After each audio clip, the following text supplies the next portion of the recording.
Well, thank you again, Nolo. It is my great pleasure to be here. Good morning to the ones of you that are still on other time zones. Good afternoon to the ones in the East Coast that we just is the top of the hour at noon. It is a great pleasure to be here. This is an amazing partnership, great program so far. I'm static. My name is Rafael Vega. I am the State Resource Conservationist for North Carolina NRCS. And today I'm going to be your moderator.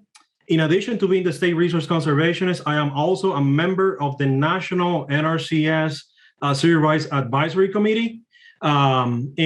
Today with me, I got an amazing group of professionals I have learned to celebrate. I have learned to respect. Again, it's a real pleasure to be here. We have decided to title this panel that we're going to be having today as the new generation of Hispanic leaders, honoring our history, but creating a new beginning. Today we're going to have many of them. I'm going to introduce them briefly, and I'm going to allow them to speak and give them a short introduction. So the first person I want to present and introduce and allow them a short period of time for her to introduce herself is Mrs. Heather Medina Sauceda. Heather is coming to us from the beautiful state of Oregon. She is the Assistant State Conservationist for Field Operations there. I have known Heather for a very long period of time, and currently she is the president of the National Organization of Professional Women in NRCS. So Heather, if you could please just briefly introduce yourself.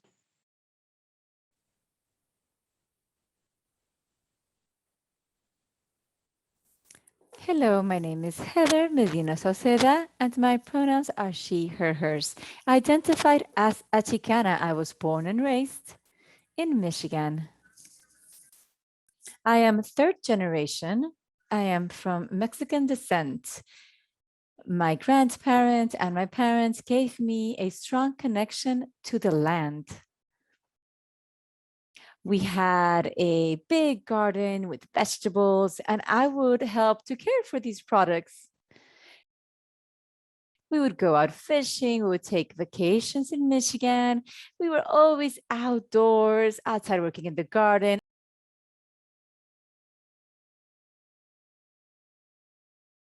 I am the first in my family in graduating from college. I graduated from Michigan State University with a bachelor's in environmental science and zoology. I worked with a conservation group as a volunteer. Later on, I did an internship and then worked as a conservationist in Michigan. As a conservationist, I had many opportunities to coordinate outreach work. So I would collaborate with the NRCS initiatives. Many of those events were carried out in the Latinx community, and the participants would speak to me in Spanish. Well, back then I didn't speak Spanish. Spanish is something that was not spoken at home when I was little. So then in 2003 to 2005, I had the opportunity to work as a Peace Corps volunteer in the Dominican Republic. And I worked as an environmental educator in the Puerto Escondido community. So after 2.5 years, I was able to speak Dominican Spanish. I then came back to NRCS in Michigan. And I was able to work in Alamance County. And some of the words that I used with the Hispanic community when working with the blueberry crop, so I also did some translations of NRCS documents about conservation practices. And these were translations into Spanish. After a couple of years, then I became a state conservationist from Michigan. My husband, Juan, and I moved to Oregon in 2010, where I began to work as a conservationist for land operations. As a manager, I have been able to create strong relationships with different partnerships with universities, with people from the community, and with tribes.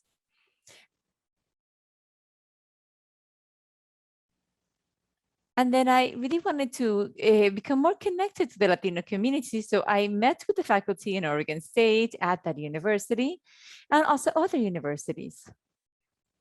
And these connections allowed me to be able to connect with young Latinx youth in different outreach events with 4-H groups and other organizations. And I made it my priority to be able to help this community. I have translated for other partners in Rio Laja, in Guanajuato, Mexico, about different technical topics. So we are showing them that conservation that is done by NRCS is very important, as well as the work that is being done by other partners. In 2017, I participated in a leadership development program with NRCS, and I graduated. During that experience in the program, a professor told me a comment that really got to me, which is that if the work that you're carrying out, if you're not working with people that are like you, that sound like you, then you're doing something wrong. And I really took that to heart. So I began to get involved more with women at NRCS in different kind of positions from 2017 to today. And actually right now I have the blessing of being able to be a part of WIN. WIN is an organization that has a mission, which is to provide women the opportunities that they need around leadership development so they can reach their maximum professional potential. Currently, we have 296 people that are involved in WIN, and some of them are here present today. Our organization is open to anybody that wants to join. I was nominated for the Hispanic Advisory Committee to be able to be a part of this network of women leadership, Latino women leadership. This program has had a great impact in my life and in how I work as a leader. I now feel confident to be able to lead, carrying forth my culture in everything that I do. My husband and I have had the blessing of being able to be the parents of 2 foster children. And we are also caring for Jasmine and for Moises. So I feel very blessed that for the family that I have, for the community that I have, and for the life's work, and everything in my life is well aligned to my beliefs and to my culture. And that continues to push me forward to do everything that I can for my children as part of the community and also as a conservationist. As a Peace Corps volunteer, I take this motto very seriously from the Peace Corps. Be the change you want to see in the world. I do everything that I can to be able to really represent this change that I want to see in the world. Heather, you're an amazing person, and I'm so happy to have this conversation with you today. Thank you so much. I want now to move to my esteemed co-worker and a friend from the Northeast that I have a great pleasure to be able to introduce and also talk today. She is the Assistant State Conservationist for Programs in Rhode Island. Brunilda Vélez is her name. I have known Brunilda since the beginning of my career. And I would like to cede the floor for you, Bruni, for you to introduce yourself. Buenas. So my name is Brunilda Vélez. I'm the Assistant State Conservationist for Programs in Rhode Island. And basically what I do currently is I work with the field to make sure that I work with partners in the state to provide programs to support all of the customers in Rhode Island. But I come from Puerto Rico. I am the daughter of a retired lawyer in Puerto Rico, and she was my role model. And really, she was really trying for us to be able to be strong, independent women. And that was great for me, not so much for my husband. So really, my passion is to help and try to find ways to bring people together and to bring the new generation of students and farmers into our NRCS and our agency. To speak a little bit about how I've done that, I used to be the Hispanic Emphasis Program Manager, and I participated in recruitment events across the nation. And I've been lucky and blessed to represent NRCS in recruitment events in the University of Puerto Rico, where I'm from. And really, I'm just passionate about providing that to others, and I want to be able to fulfill the mission of the agency, but also help others as I'm doing that. A little bit about my family. My sister, she's a veterinarian, and she also graduated from the University of Puerto Rico, but now she lives in Arizona. I have my husband here, also from Puerto Rico, and I have a daughter, Ariana, and my son, Adrian. And we're really passionate about them and our culture. And so we actually moved purposefully in Rhode Island to where we live right now because there was a dual language program. And it was very important to me for them to be able to be fluent in Spanish. So like Heather is saying, that's the struggle. And right now, my passion is actually being involved with the school committee and the district in providing support in bringing access to the Hispanics here in the state to make sure that they have access to the dual language program. I am participating in a board that evaluates policies for the school district and make sure that these policies are anti-discriminating and anti-racist, and that they provide access to everybody, and they protect our most vulnerable communities. So really what I do is I just look for opportunities to provide support to others, and I'm really thankful for the opportunity to be here. And I just want to, I will enjoy this panel, and I'm pretty sure I'm going to learn more from it as we go. Thank you, Brunilda.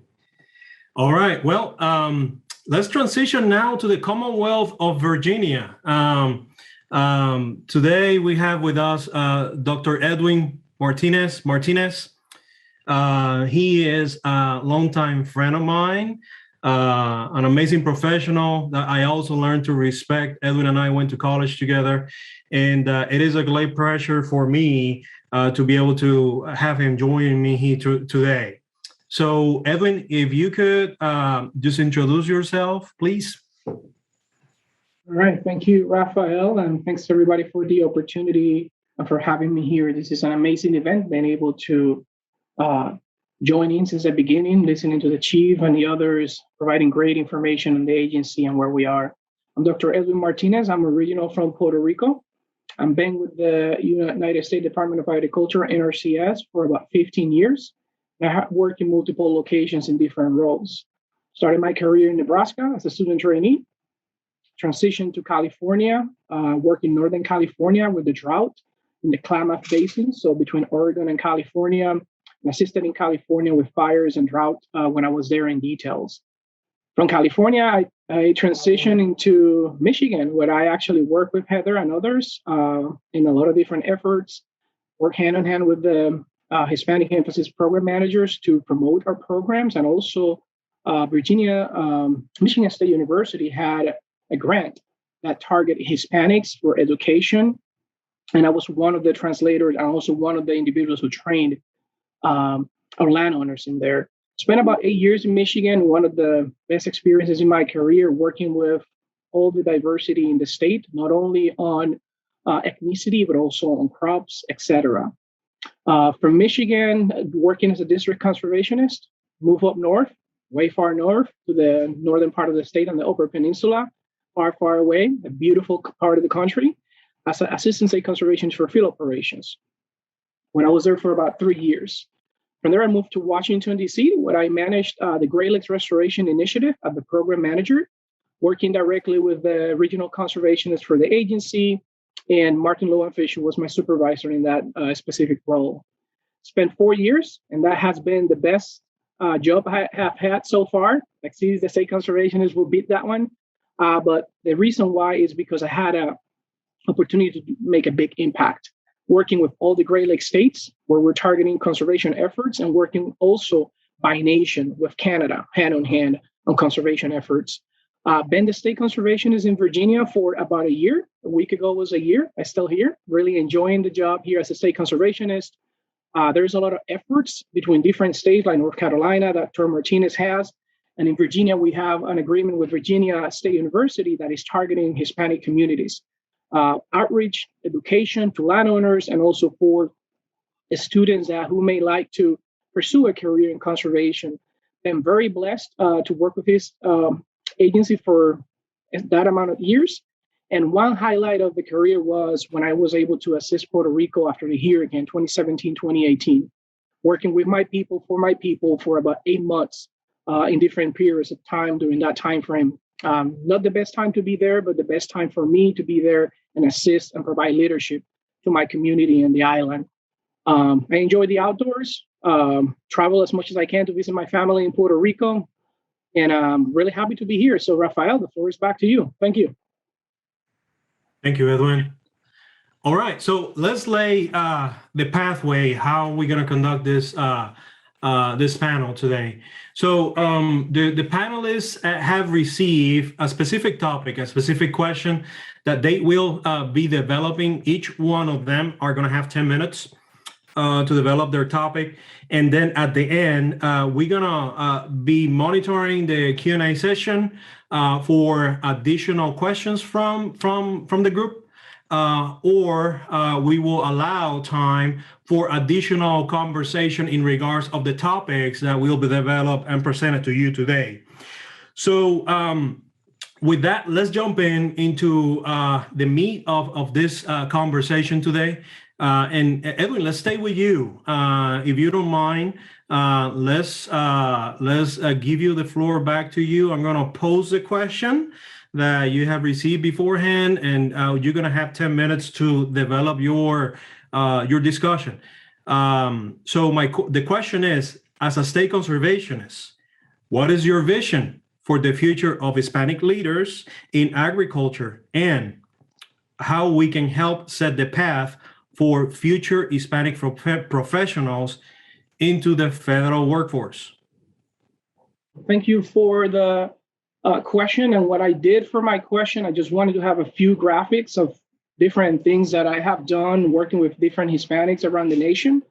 But before I go ahead and jump into my question, I'm going to give you 20 seconds of my valuable 10 minutes to think about the challenges that you may have faced, especially in agriculture in the past 2 years. Just think about those challenges that we have had in your personal life or professional life, and how you have come up with resolutions to overcome those challenges.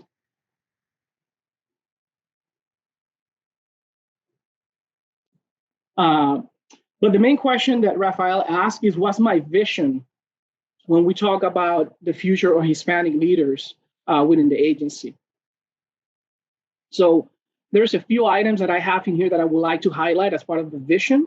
And one of them is, increasing the amount of Hispanics as role models and mentors in all federal workforce, and also in local communities. We have a big impact where we are right now, but there's a lot of gaps, and it was mentioned earlier, and a lot of opportunities for us to really serve our community. Not only Hispanic communities, I'm going to refer to all minorities around the country, because there's a lot of opportunities to make a difference in those communities. The other one is increasing understanding of professional careers, and this is when we refer to the USDA and agriculture careers. Many of us may have not thought when we were in school that we could end up working for such an amazing agency for this amount of years and do so many different things and use all our skills, technical skill, admin skill, leadership skills, and others. So as you can see that, targeting schools, targeting different areas and the local communities to provide them information on what they need to understand what we do as an agency and the opportunities that they have is critical. The other one is recruiting top talent. All agencies, all private sector want to do that. So we want to be the ones, as we're the #1 nationwide agency, conservation nationwide agency in the world. Well named. We do a lot of work with our local partners and local landowners, and we make a significant change in the landscape that you can see from the space and everywhere else you may be. So recruiting those top candidates is critical for us to bring those technical skills that we need to provide service to our landowners and to improve our environment. The other one is ensuring that our team members have core training. Why core training? We're a technical agency, so we have to be really proficient in everything that we do. We have engineers, we have soil scientists, we have agronomists, we have soil conservationists, we have geologists, and you name it. So we have a lot of technical experts on our side to do that work. So we want to make sure that we continue to provide that technical training. The other one is really critical for me, and it's understanding, sustaining, and enhancing collaboration with our partners. Conservation partners and other partners, Dr. Martinez is a great example of collaboration and partnership holding this event and all the work that has been done in North Carolina and around the country. And having those collaborations and those partners are critical for the agency. We have X amount of capacity for staff and other things, and increasing and using these local, state, and other federal partners allows to increase our capacity, reach more individuals, come up to agreement, and help more people, and from all minorities, including Hispanics. So that's one thing that I wanted to mention about the first part of the question. The second part of the question is primary on how can we actually develop and help them the path forward for these individuals. And it's really important that as we're targeting the Hispanic communities, there are several Hispanics here, a lot of individuals from Puerto Rico, which I'm really happy to see. What is important here is that we concentrate on the big picture. For this part of the question, I reached out to multiple leaders around the country, and some of them are on the call right now, and I really appreciate the feedback that you provided. So this is only highlights. There's going to be more to this list, but I'm just going to emphasize these ones. The first one is to fully support our work-life balance, family, work, and everything else that happen in between. It's really critical that we're able to do that as supervisors, as a federal workforce, etc. Continuing to do that will increase our pathways to get more individuals into our side of the agency. Peer-to-peer. This happened for me. Peer-to-peer is a daily routine. I call someone every day to ask a question, to discuss a problem, or to just discuss a resolution that I'm planning to address in the state or at the national level, depending who I'm working with. Success stories. There's many out there, but we can do way better to actually promoting what we do as an agency, what these Hispanics are doing at the local community, helping out educators and working on conservation, working with partnership. There's a lot of different things that we can do. The other one is promoting or using our volunteer programs. This is a dual benefit. This benefit the agency because we're getting capacity from someone who's volunteered their time, but at the same time, they're gaining experience that they can add to their resumes, that they can use for their career, and seeing if they are actually a good fit for the agency, or if the agency is a good fit for them. The other one is onboarding, and this is really critical. Onboarding here is not only for our professionals that are coming into the agency to give them the training, give them what they need, also for our landowners, making sure that we provide them what they need when they need it, education, outreach, understanding, seeing what their goals are, what their expectations are, etc. That's really critical. If we know that, then we're on the right track. The other one is outreach and recruitment. This has been mentioned multiple times in the meeting, and this has many avenues. As you know, as state conservationists, we have a great ability to actually reach out and do direct hiring, as we have been doing during the past year. Over 1,500 new team members are coming on board to the federal workforce through this initiative. So there's a lot of that that need to be done. Cultivating partnership. For me, partnership is really critical, and I mention this every time I have an opportunity. Partners in Virginia have received me with wide arm opens all the time since I got here, since first day. As a matter of fact, I met with the Secretary of Ag and Forestry this week to do a check-in, and it was outstanding. So having those partners on the table will help us with the career path with students and others. The other one is providing leadership at all levels, not only at my level as a senior leader, but also at the local level. Our staff and the individuals are working hand in hand with landowners. And then obviously, most important too, the support system. This is a really critical one. What this means? Well, when I moved from Puerto Rico to California, I moved from Sabana Grande, Puerto Rico to Northern California, far, far away. I had no one there that would be family, friends, or anything at that time, other than the state conservationists who actually interview and eventually hire me, Carlos Suarez, who was on the call as well. But I was by myself. So who's calling me? Who's checking on me? Who's making sure that I'm doing things right? Who's making sure that I'm feeling okay? Who I'm doing a check-in? That support system is critical for all of them. So those are some of the things that would address your question, Rafael. And since we're talking so broad about Hispanics, and I'm almost wrapping up, there's a few things in here that is really critical that everyone on this call is part of. When we talk about Hispanics, leadership. We're all providing leadership at some level. We need to increase that to be able to target different communities.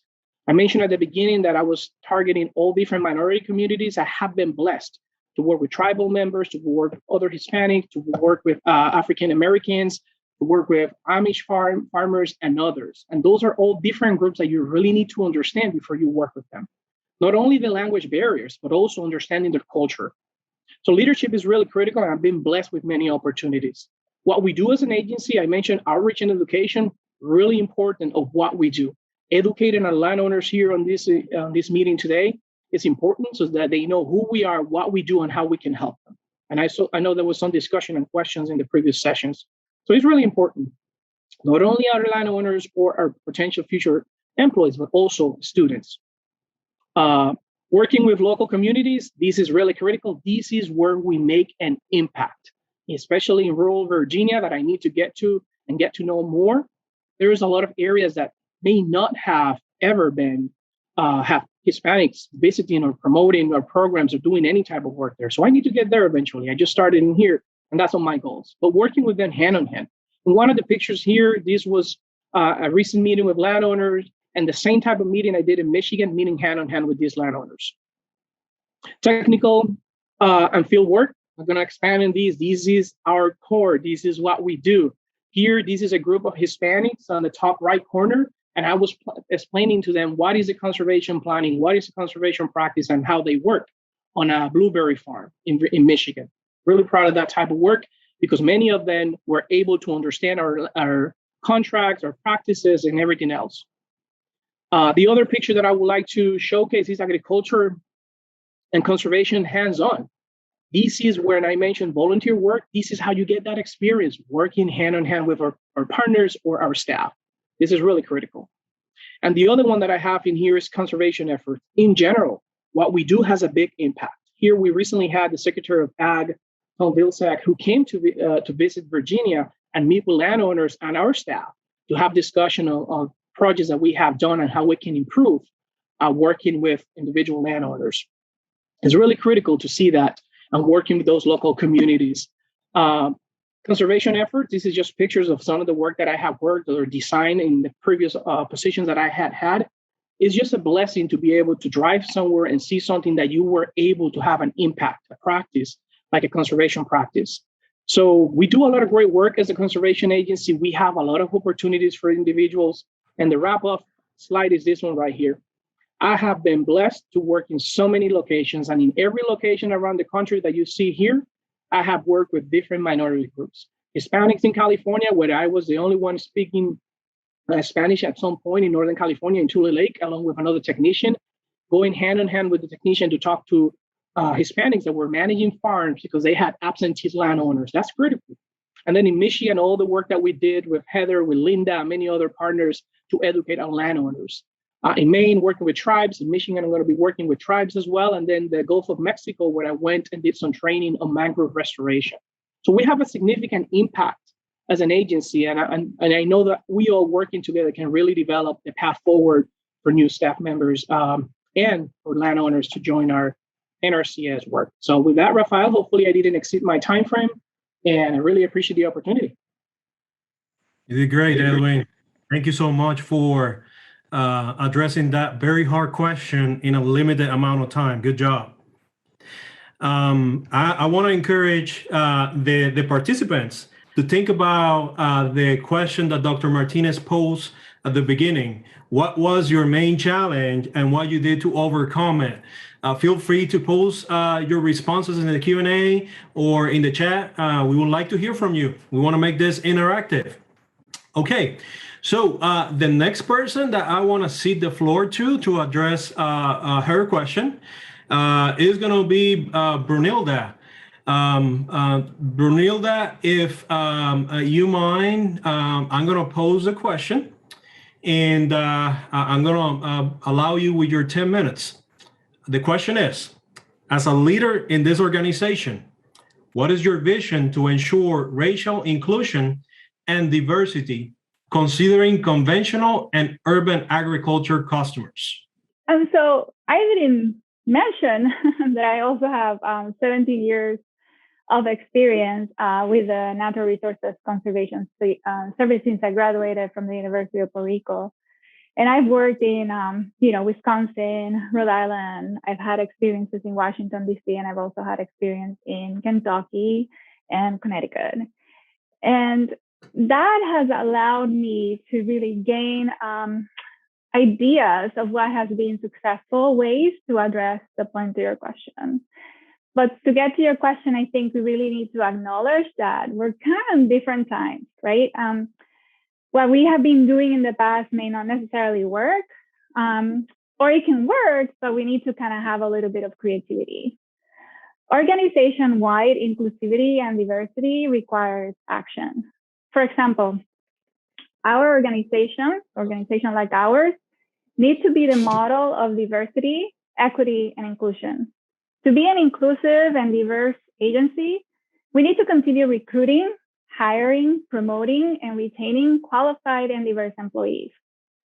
We need to figure out creative ways to reach these communities.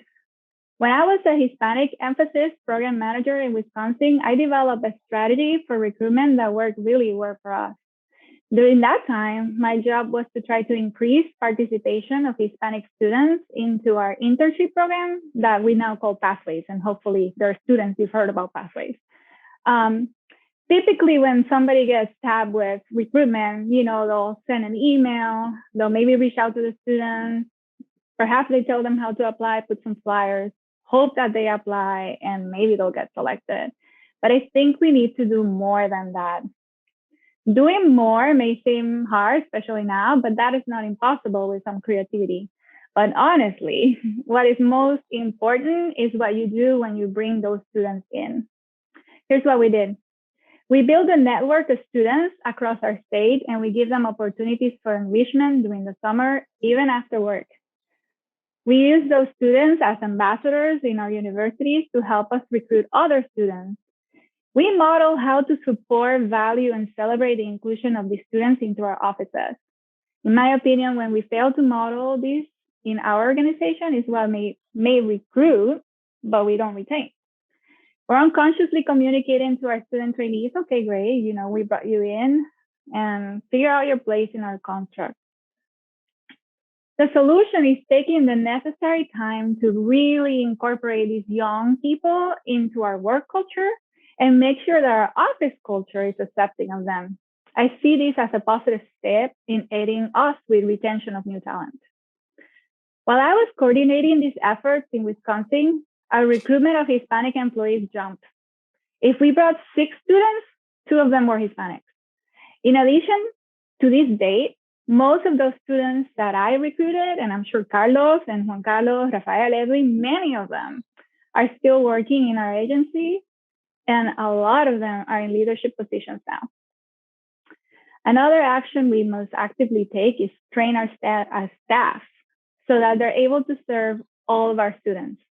This seems to be a conversation that we have today, and Edwin also kind of spoke to that, and there was some conversation about this before.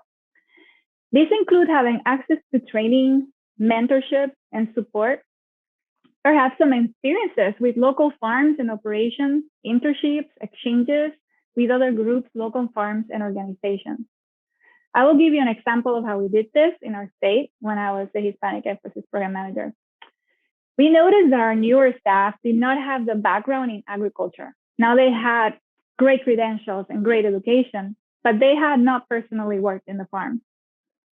And so for some of them, that was a little challenging to effectively communicate and service the clients. Our solution is that we partner with a local university and we held a 3-day training to introduce these employees into farming. It included everything from them learning how to drive the equipment, learning the names and the type of equipment that was typically used in our region, how to manage the crops themselves, the economic and considerations of the farmer. It included animal husbandry, but from the viewpoint of the farmer. We found a fun and creative way to introduce new students and employees to our operators. We wanted to help bridge the gap and build confidence so that they can better understand what our clients need, and they will be prepared to serve local farms.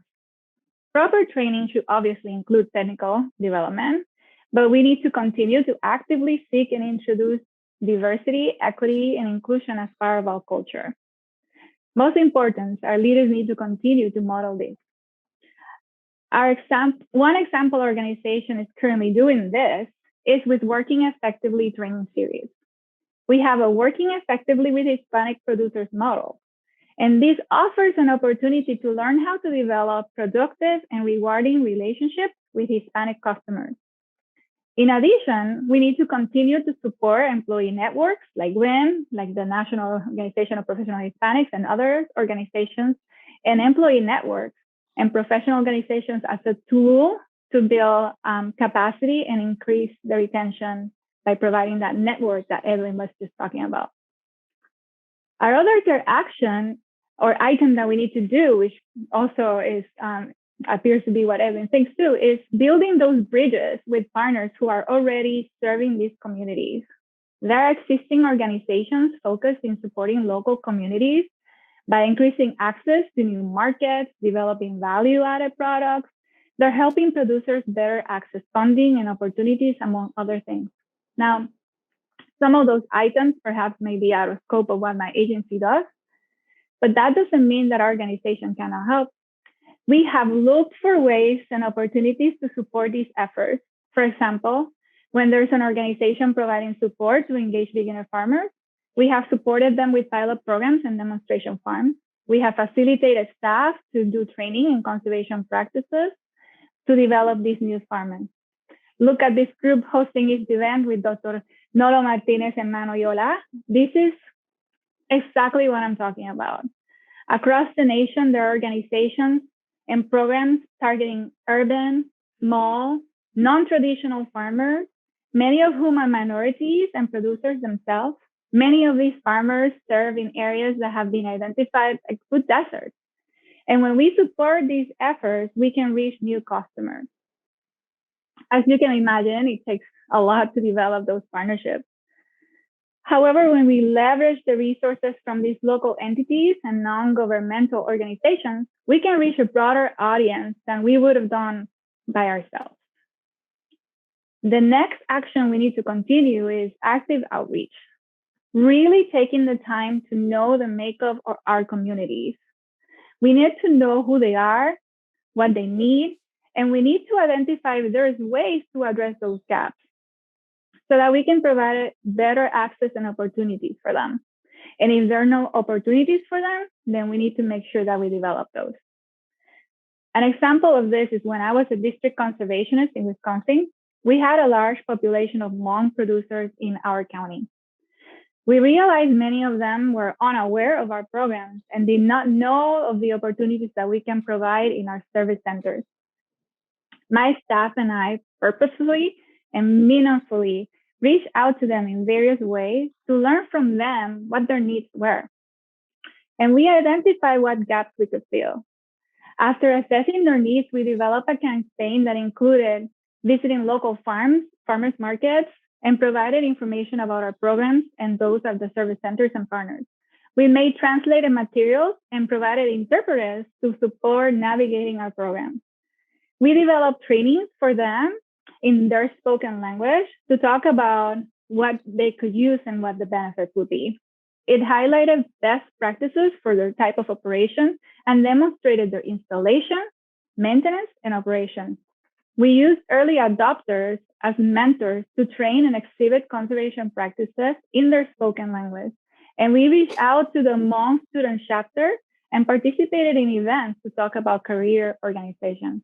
As a result, we increased participation and visibility with the community in our program. So that example shows you that we didn't wait for the customer to come to our door. We mobilized our staff and our resources to meet them where they were. Now, what I just laid out there is not like this radical and complicated strategy. It seems to be, similar to what Edwin is saying. What I laid out is happening today in many of our states with our service centers and partners across the nation.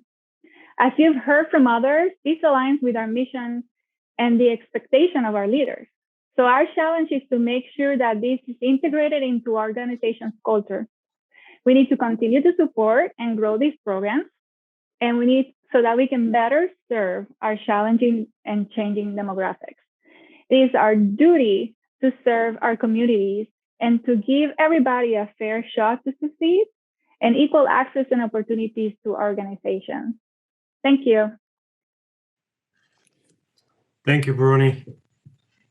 Great discussion. Thank you so much. I cannot agree with you more. So next, let's have Heather join us in addressing her topic. Heather, I'm going to be reading the question for you. And then after that, you're going to have 10 minutes. Okay?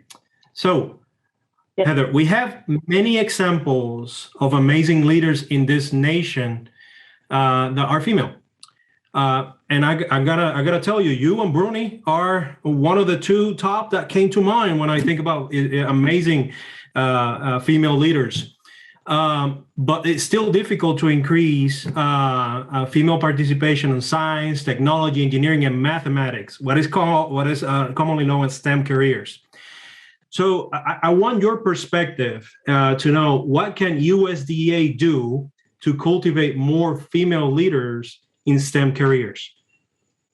10 minutes, Heather. Thank you. Thank you, Rafael, for that question. That is a huge, important question. We do have many Latina leaders in science, technology, engineering, math in USDA in multiple careers, but we need more. And I can't speak for all of USDA.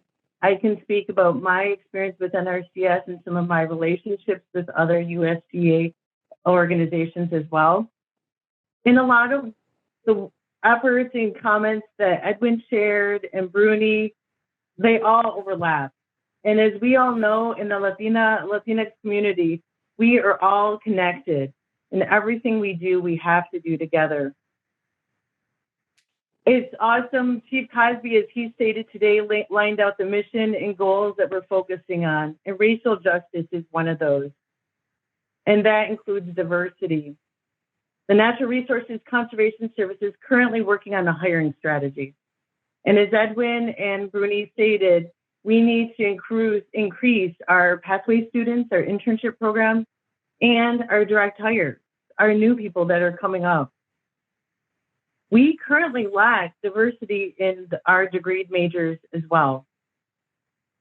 We have around 10,000 employees for NRCS. 4,000 of those are women or identify as women. 205 are Black or Hispanic women. 205. We are at minus 4.3% of the civilian workforce.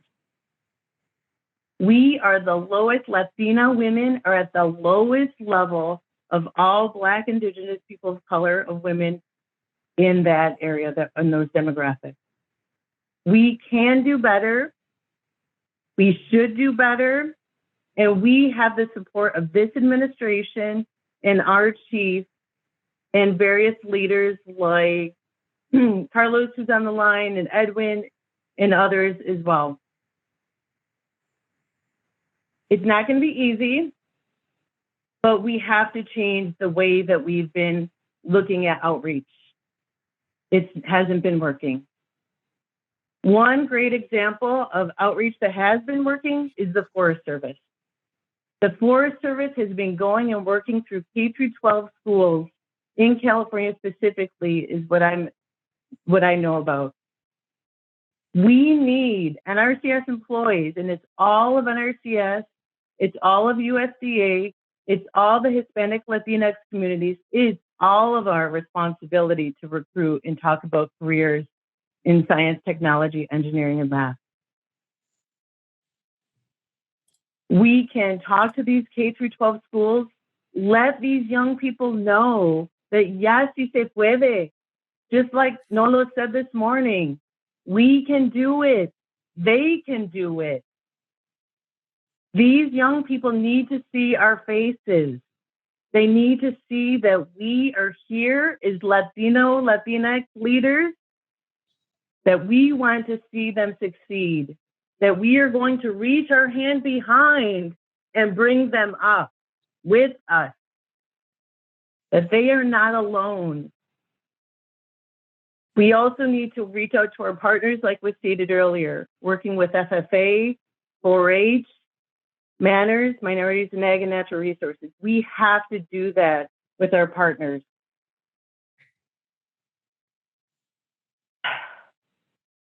When I was in college at Michigan State, I was in the student program. I had a great opportunity.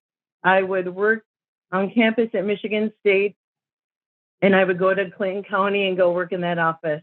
I would see cool things out in the field. I saw a cow born. I raced back to my genetics class explaining that.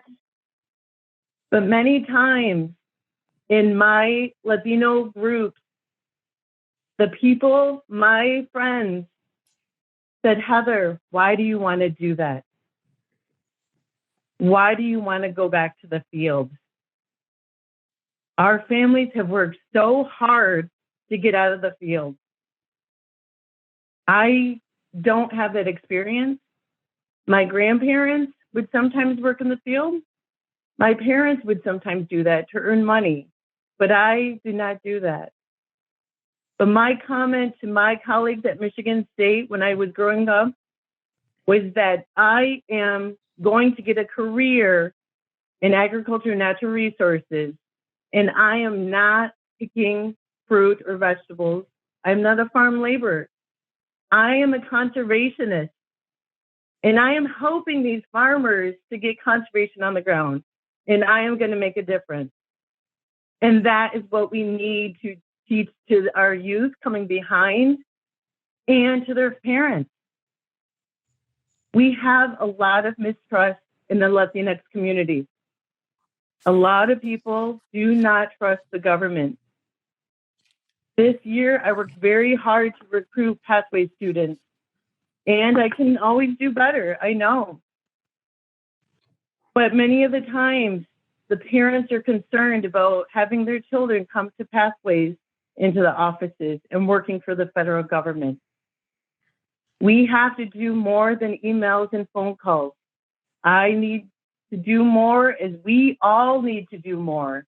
We all need to go knocking on doors, COVID safe, talking to the kids, the youth coming behind, talking to their parents, creating that trust that we want them, we will protect them, because these kids can make a difference. We have a growing amount of Latino, Latinx leaders and farmers out there, and they need our services. A growing amount of Black, Indigenous people of color. As the chief mentioned, we are working in urban areas. We are looking at racial and diversity. What does that mean?